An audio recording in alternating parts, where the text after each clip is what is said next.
Դամասկոսի գործանումը ըստ Եսայու մարգարեության 10-17 գլխում։ Ողջույն սիրելիներ, այսօր մենք միասին կանգնած ենք պատմության մի այնպիսի հանգրվանի մեջ, երբ մեր աչքերու առջև կգադարվին Աստծո կենտանի խոսքի ամենացնցող էջերը։ Մենք կապրինք ժամանակաշրջանի մեջ, երբ աշխարհաքաղաքական քարտեզները կփոխվին օրերու ընթացքին, երբ հզոր թվացող վարչագարկեր ու թարավոր իշխանություններու կփլուզին ակնթարթորեն, սակայն մեզ համար, հավատացյալներու համար, այս իրադարձությունները սոսկ քաղաքական նորություններ չեն։ Սա Աստուծո մատնահետքն է պատմության վրա։ Եսայի մարգարեի 17-րդ գլխու առաջին համարի մեջ կգարտանք. ահաստու եւ հստակ պատկամ, ահա Դամասկոսը պիտի դադարի քաղաք ըլլալե եւ փլատակներու գույտ պիտի դառնա։ Դամասկոսը աշխարհի հնագույն, անըտ մեջ բնակված քաղաքներեն մեկն է։ Այն տեսած է գայսրություններու վերելքն ու անկումը, սակայն երբ ամբողջությամբ չի գործանված այնպես, ինչպես կնկարագրե մարգարեն, պետք է հասկանանք։ Երբ մենք գնայինք Սիրիայի այսօրվա վիճակին, Ասադի դողմի 54-րդ ամյա արյունալի տիրապետության վերջնական անկմանը եւ տարածաշրջանի կատարյալ մասնատմանը, մենք կհասկանանք աստվածաշնչյան հայտնությունը սպառնալիք չէ, այլ ճշմարտություն, որը չի կարող դատարկ վերադառնալ։ Տիրոջ հոգին մեզ կզգուշացնե, որ մերձավոր արևելքի մինչև Եփրատ գետի տեղի ունեցող այս ցնցումները Արմագեդոնի մեծ պատերազմի նախերգանքն են։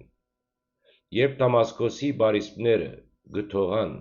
եւ երբ արմատական ուժերը կգանկնին Իսրայելի սահմաններու մոտ, Աստվածաշունչը մեզ կհիշեցնե, որ մենք կմոտենանք վերջին ժամանակներու գագաթնագետին։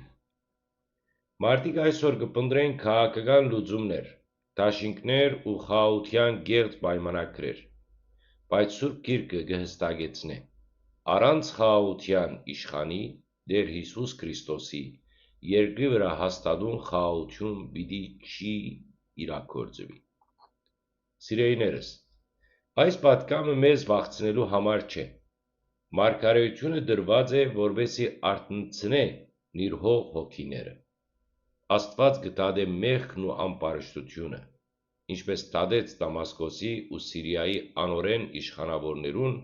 բայց անոր վերջնական նպատակը ողորմությունն ու փրկությունն է։ Նույնիսկ այս աղետներու մեջ Աստծո խոսքը կխոստանա, որ գալու է օրը, երբ Եգիպտոսը, Ասորեստանն ու Իսրայելը միասին պիտի պաշտեն մեկ ճշմարիտ Աստծույն, ըստ Եսայի 19:24-ի։ Բայց մինչ այդ բարահեղ օրը, այսօր ընտրության օրն է։ Տեսնելով, թե ինչպես են աստվածաշնչյան նախասացությունները կատարվում մեր աչքի առջև, մենք չենք կարող մնալ անտարբեր։ Ժամանակը կարճ է, եւ Փրկիչը կանգնած է դրան շեմին։ Եթե աշխարհի հզոր քաղաքներն ու բանակները չեն կարողանում դիմադրել պատմության ընթացքին, ապա ուր պիտի փախչի մարդկային հպարտությունը։ Մեր միակ ապավենը, մեր միակ ամրոցն ու վահանը Տեր Հիսուս Քրիստոսի թափված արյունն է։ Այսօր երբ աշխարհը տագնապի ու պատերազմներու մեջ է, եկեք մեր կյանքի ղեկը հանձնենք անոր։